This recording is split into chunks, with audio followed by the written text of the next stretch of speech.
자, 지금은 세상이 바뀌었습니다. 세상이 완전히 바뀌어서 이 타고난 운명, 그리고 목숨까지도 스스로 연장을 하는, 병원에 가서 계속 치료받고 약목해서 자기의 생명을 안녕하십니까. 자, 이번 시간에는 벌써 이렇게 많은 이야기들이, 많은 내용들이 유튜브 등에서도 다 정리가 되고 이야기 됐던 그런 이야기들입니다. 그런데 이것이 사주 상담을 이렇게 계속 진행을 하다 보면 굉장히 중요하고 많은 질문들과 상담이 발생하는 것들이 있어서 여러분들과 함께 오늘 시간을 마련해 보도록 하겠습니다. 자, 과연 앞으로 다가오게 될 중년, 장년 이후에 작년, 중년, 말년 이 삶을 어떻게 먼저 살아오신 분들의 이야기들을 잘 되새겨서 살아야 보다 나은 그런 양질의 삶을 살 수 있는가에 관해서 여러분들과 함께 시간을 한번 마련을 해보도록 하겠습니다. 자, 지금은 세상이 바뀌었습니다. 세상이 완전히 바뀌어서 이 타고난 운명, 그리고 목숨까지도 스스로 연장을 하는, 병원에 가서 계속 치료받고 약목해서 자기의 생명을 더 연장을 하면서, 그리고 병을 가지고 유병백세라는 이런 이야기가 나왔습니다. 그래서 병을 가지고 편안하게 살지를 못하고 고통스럽게 연명을 하면서 계속 백세를 살아가는 이런 시대가 다가오고 있습니다. 결국은 죽을 때까지 살아야 하고 또 어떻게 늙어갈 것인가가 크게 대두되는 이런 사회가 되었습니다. 내용이 계속 이야기하면 굉장히 길어질 수 있기 때문에 우선 간단하게 여러분들과 함께, 구독자분들과 함께 같이 짧게 중요한 내용들만 생각을 해보고 거기서 더 중요한 이야기가 생길 경우에는 한 번 더 영상을 만들어서 여러분들과 시간을 마련을 해보도록 하겠습니다. 자, 먼저 세상을 다 살아가시고 경험하신 분들의 공통적인 이야기들을 우리 한번 같이 해보겠습니다. 자, 주거비를 낮추라고 이야기하고 있습니다. 우리나라 사람들 큰 집 굉장히 좋아합니다. 남들한테 과시해야 되고 명분을 내세워야 되고 심지어 결혼한 자녀들, 손자들 오면 자고 갈 방들이 몇 개 있어야 된다는 이런 허무맹랑한, 되지도 않는 이야기, 재물 욕심, 20억 아파트, 30억 아파트, 이런 재물 욕심, 이런 것들이 결국에는 말년에 가서 정말로 좋지 않은 그런 결과가 나타날 수 있고, 심지어 알거지가 될 수도 있는 이런 상황으로 갈 수 있기 때문에 이런 과시나 명분을 위한 집을 가지고 보유해서는 안 되고 주거비를 최대한 낮추고 절약해야 된다, 이렇게 이야기합니다. 자, 그 다음에 현금이나 어떤 유동성 자산을 항상 확보해야 된다, 이렇게 이야기합니다. 언제 건강이 어떻게 될지를 모르고 자녀들이 갑자기 돈이 필요할 수도 있고 목돈이 필요하는 이런 일들이 발생할 수도 있기 때문에 부동산 같은 것에만 올인을 해놓고 부동산 거지가 되면 노후에는 정말 라면 끓여 먹고 사는 세상이 될 수도 있기 때문에 주의를 해야 해서 현금과 유동성 자산을 꼭 확보를 해라, 이렇게 이야기를 합니다. 그 다음에 자녀 교육에 올인하지 말아라 이야기합니다. 물론 자녀가 좋은 대학교도 갈 수 있고 공부도 굉장히 잘하는 경우라면 부모 입장에서 올인 안 할 수가 없겠죠. 집안에 있는 집도 팔아가면서까지 외국 유학 보내고 교육을 시킬 수밖에 없는 게 부모 마음 아니겠습니까? 그런데 몇백만 원씩 주고 과외를 해도 수학 서너 문제 맞아가지고 20, 30점 맞아오는 자녀를 계속 그렇게 돈을 투자를 하고, 심지어 또 좋지도 않은 서울 이렇게 수도권에 살고 있는데 저 먼 지방에 어디서 이름도 없는 이런 대학교를 간다고 대학을 보내고 방 얻어주고 생활비 계속 보내주고, 이런 것들은 마지막 가서 좋은 결과로 나타나지 못할 수도 있는 것입니다. 심지어 또 지방에서 굉장히 특별한 작은 소형 농사를 지으시거나 소형 사업체를 운영하시는 분이 서울에 물론 명문대학도 아닌 이런 대학교를 가면서 방 얻어줘야 되죠. 등록금 계속 내줘야 되죠. 또 군대 갔다 오고 여학생분들 보면 미국이나 외국에도 또 유학까지 갔다 와야 된다. 그거 다 집까지 팔아가면서 올인을 해서 자녀를 위해서 하다 보면 마지막 노년에 장년에 가서는 남는 것이 하나도 없어서 결국에는 알거지까지 될 수도 있는 이런 상황으로 갈 수가 있습니다. 그렇지만 자기 자식이 위해서 뭘 한다는데 안 할 수도 없고 투자를 하게 되는 것이죠. 심지어 대출을까지 받아서 대학교를 계속 보내서 그것이 계속 이어지는 이런 상황들로 가면 마음의 병을 얻게 되고 몸과 마음이 다 고생하고 남는 것이 없게 되는, 후회만 남게 되는 이런 삶이 되니까 이 자녀 교육을 어떻게 할 것인가, 또 이 현명한 자녀라면 과연 자기가 공부를 어느 정도 하고 무엇을 해야 될지 어떤 목적이나 이런 것도 없이 무조건 남이 가는 대학교를 가야 된다. 수도권 있는 지역으로 대학을 가야 된다. 그렇게 가야 또 뭐 자기도 뭐 명예가 서고 명분도 세운다. 이런 생각들을 하는 것을 가족들끼리 잘 모여서 지금은 대학을 졸업해서 그 대학 졸업장으로 살아가는 세상이 아니게 되었습니다. 자신의 능력, 자신의 기술, 재능을 키워가면서 살아가야 앞으로 올바른 삶을 살 수 있기 때문에 이 자녀 교육에 올인하지 말아라, 이렇게 이야기합니다. 정말 어려운 이야기로 말씀드릴 수가 있겠습니다. 저도 그거에 해당이 되는 사람이고요.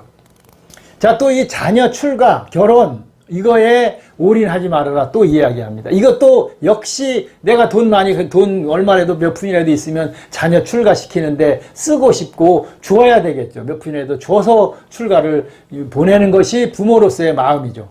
그것이 뜻대로 되지 않으면 그때는 굉장히 마음고생 많이 하고 허망하고 허무하고 이런 후회가 자꾸 발생할 수밖에 없는 것이죠. 그래서 집도 사줘야 된다. 집 10억 이상씩 하는 집을 어떻게 사주겠습니까? 부모 입장에서는 꼭 사줘야 되겠습니다만은 되지 않는 것이죠. 집 사줘야 된다. 예물 어떻게 해줘야 된다. 결혼식도 호텔에서 해야 된다. 이런 식으로 재산, 가지고 있는 재산, 유동성 재산이나 이런 것들이 없으면서 집까지 팔아가면서까지 자녀 출가나 이런 것들에 이제는 앞으로는 올인할 이유가 없다는 이야기입니다. 자신들이 그동안 고생해서 키워주고 했으면 본인들도 노력하고 준비해서 결혼 생활을 할 수 있게 해야 하는데, 그러다 보니까 지금 어떻게 되겠습니까? 결혼도 하지 않으려고 하고 할 수도 없는 이런 세상으로 바뀌어가고 있습니다. 그래서 자녀 출가, 이것도 자녀들과 잘 상의를 하고 화합을 하셔서 그런 곳에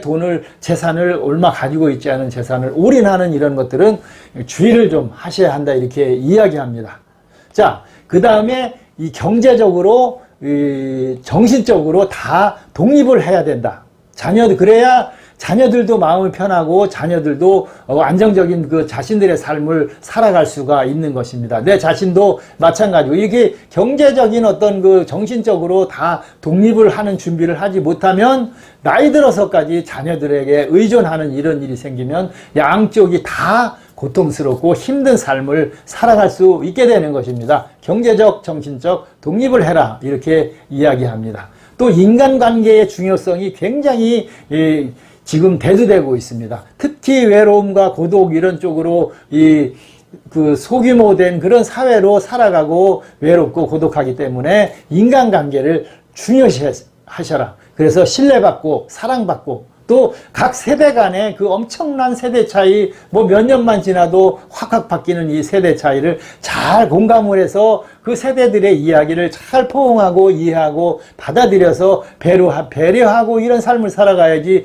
옛날 자기 살아온 라떼는만 찾아가면서는 아무것도 안 된다, 이렇게 외톨이가 될 수도 있고 화합할 수 없다, 이렇게 볼 수가 있겠습니다. 자, 아무리 노인을 공경하는 그런 우리나라 사회라고 하지만 노인이 공경받는 시대도 이제 지나가고 있습니다.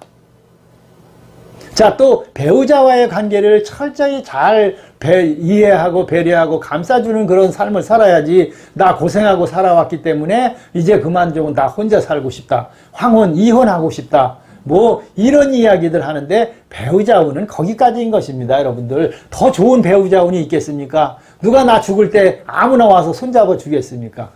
나쁘고 또 불만이 있고 싫은 배우자라고 할지라도 한번 돌아보고 이해하고 배려하고 그래도 나의 배우자다, 이렇게 생각을 해서 잘 말년까지 부부 해로하는 그런 준비를 잘 하셔야 합니다. 배우자 굉장히 중요한 것입니다. 또 계획이 없는 조기 은퇴를 자주 하십니다. 요새 장년 중년층들도 이 조기 은퇴라는 것을 계획 없이 덜커덕 하게 됩니다. 그러면 그 돈 가지고 나와가지고 무슨 사업을 해보겠다, 이런 것들을 하면 100% 다 돈 잃고 정신 잃고 건강 잃고 다 잃게 되는 것이죠. 그래서 경제적으로 정신적으로 건강적으로 황폐해지는 이런 문제가 발생합니다. 그래서 계획 없는 조기 은퇴 자금 가지고 뭐 하겠다는 이런 정말 되지도 않는 그 계획을 하시면 안 됩니다. 나가라고 그래도 나가지 않고 버텨서 마지막 정년 퇴임을 하실 때까지 다니는 그런 그 강한 의지를 가지고 이제 앞으로는 직장 생활을 해야지, 그냥 덮어놓고 덥석 회사 그만두고 은퇴자금 가지고 뭐 해야 되겠다 이런 식의 그 조기 은퇴는 절대 안 하시는 것이 좋다, 이렇게 이야기합니다. 또 그렇게 나와가지고 무분별한 창업을 합니다. 경험도 없고 해본 어떤 그 능력도 없고 그런 걸 가지고 장사를 하겠다거나 어떤 무슨 사업을 하겠다거나 남들이 얘기하는 거 귀로 듣고 뭘 해봐라, 뭐 부동산에 투자를 해봐라, 다 실패합니다. 그리고 마지막 남은 것은 딸랑 몸 하나 남고 알거지가 되는 것입니다. 그 앞으로 10년, 20년 더 살아가야 될 수도 있는 그 자신의 삶을 어떻게 되겠습니까? 결국은 황폐하게 될 수밖에 없고 노년에는 고통으로 살아가는 이런 삶이 이어질 수 있기 때문에 조심해야 된다고 말씀을 드릴 수가 있겠습니다. 그리고 또 항상 가만히 있지 말고 무엇인가 할 수 있는 일을 찾고 무언가를 하라, 이렇게 꼭 이야기를 합니다. 그래서 건강해지고 정신적으로도 건강해지고 본인도 어떤 그 자부심과 긍지를 느낄 수 있지 않겠습니까? 그래서 무언가 할 수 있는 일을 반드시 찾아라. 뭐 직업적으로 금전적으로 수입을 못 올리는 한이 있더라도 등산을 가든지 낚시를 가든지 밖에 나가서 이 생활을 하든지 움직여라, 이렇게 무언가를 하라, 이렇게 이야기합니다. 그래야 4가지 고통, 적어도 4-5가지의 이 고통을 어느 정도 해결할 수 있다, 이렇게 해방될 수 있다, 이렇게 말씀을 드리는 것이죠. 자, 4가지 고통, 뭐 그냥 쉽게 얘기하면 여러분들 보면 질병이 되겠죠. 질병, 그 다음에 고독과 외로움, 그리고 빈곤과 가난, 그 다음에 자신의 자아를 상실하는 이런 이 4가지 고통을 그나마 잊어버릴 수 있는 것이 무엇인가 열심히 하고, 앞에 쭉 말씀드린 것들을 차분차분 인생 계획을 앞으로 100세 시대를 살아야 하기 때문에 잘 세우셔라, 이렇게 말씀을 드리겠습니다. 그래서 항상 감사하는 마음을 가지고 좀 열정을 가지고 생활을 하셔라, 이렇게 말씀드립니다. 뭐 이 이야기가 어렵고 실제 상황에 닥치면 되지 않는 이야기가 될 수도 있습니다만은, 이럴 때마다 먼저 경험하신 이 선후배들의 이야기들을 한 번씩은 되새겨 보셔서 이 마지막 삶이 그래도 풍족하고 내가 만족하고 잘 살아왔다는 그런 자부심과 긍지를 가질 수 있는 그런 삶으로 여러분들이 탈바꿈할 수 있게 철저한 준비를 하셔야 한다, 이렇게 말씀드립니다. 또 말씀드립니다만은 다 힘든 이야기고 알고 있지만 실천할 수 없고 그 상황에 처하면 그렇게 할 수 없게 되는 것이 제가 지금까지 말씀드린 어려운 이야기들입니다. 오늘 여러분들과 함께 이 중장년의 삶이 앞으로 병을 가지고서도 100세를 살아가야 하는 이런 삶이 다가와 있기 때문에 여러분들도 쭉 한번 검토를 같이 해보시기 바라는 마음에서 말씀을 드렸고, 사주나 이런 것들 상담 쭉 하다 보면 지금까지 말씀드린 것들이 다 이 사주 상담 내용에 포함이 되고 문제점으로 상담이 되고 있다, 이렇게 말씀을 드릴 수가 있겠습니다. 좀 긴 이야기 영상 여러분들 함께 해주셔서 대단히 감사합니다.